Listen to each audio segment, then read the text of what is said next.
আমরা জুলাইয়ের মতো স্লোগান দিতে চাই না, হাইকোর্ট না রাজপথ, কিন্তু এই স্লোগান দিতে আমাদেরকে বাধ্য করবেন না।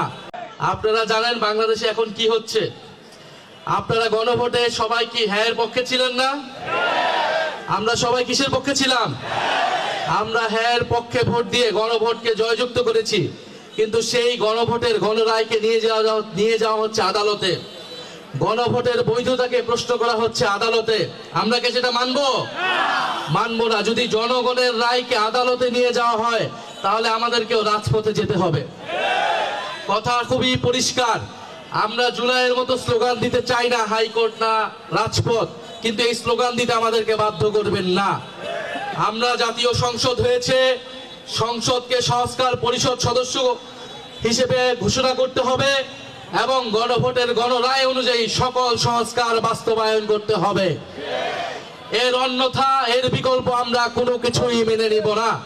এবং রাজনৈতিক প্রশ্নগুলোকে, জনগণের ম্যান্ডেটকে আদালতে নিয়ে পরিস্থিতি অস্থিতিশীল করার চেষ্টা করবেন না, আদালতকেও প্রশ্নবিদ্ধ করবেন না।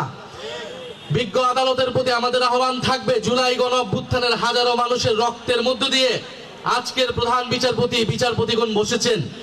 ফলে এই গণ অভ্যুত্থানে কিন্তু এখনকার আদালত, এখনকার এই নির্বাচন এবং সরকার সবকিছুর বৈধতা যদি সংবিধানের দোহাই দেওয়া হয়, সংবিধান হিসেবে ইন্টারিম গভর্নমেন্টও হয় নাই, নির্বাচনও হয় নাই, তারেক রহমানের সরকারও তৈরি হয় নাই। যদি পুরানো সংবিধানের কথা বলা হয় তাহলে ফ্যাসিস্ট হাসিনাকেই এখনকার প্রধানমন্ত্রী হিসেবে মেনে নিতে হবে। বর্তমান সরকার কি সেটা মেনে নিতে প্রস্তুত কিনা আমরা তার কাছে সেটা শুনতে চাই। ফলে অযথা জল ঘোলা করবেন না। সংস্কার বাস্তবায়ন করতে হবে, বিচার বাস্তবায়ন করতে হবে। ভারতের কাছে অবিলম্বে শেখ হাসিনাকে বাংলাদেশে ফেরত পাঠানোর জন্য দাবি জানাতে হবে। শেখ হাসিনাকে ফেরত না পাঠালে ভারতের সাথে সম্পর্ক ঠিক হবে না। বাংলাদেশের সাথে সম্পর্ক স্থাপন করতে হলে অবশ্যই জুলাই গণহত্যার বিচার, শেখ হাসিনাকে ফেরত পাঠাতে হবে, শরীফ ওসমান হাদির খুনিদেরকে বাংলাদেশে ফেরত পাঠাতে হবে। তারপরই ভারতের সাথে সুসম্পর্কের বিষয়ে আমরা বিবেচনা করব ইনশাআল্লাহ।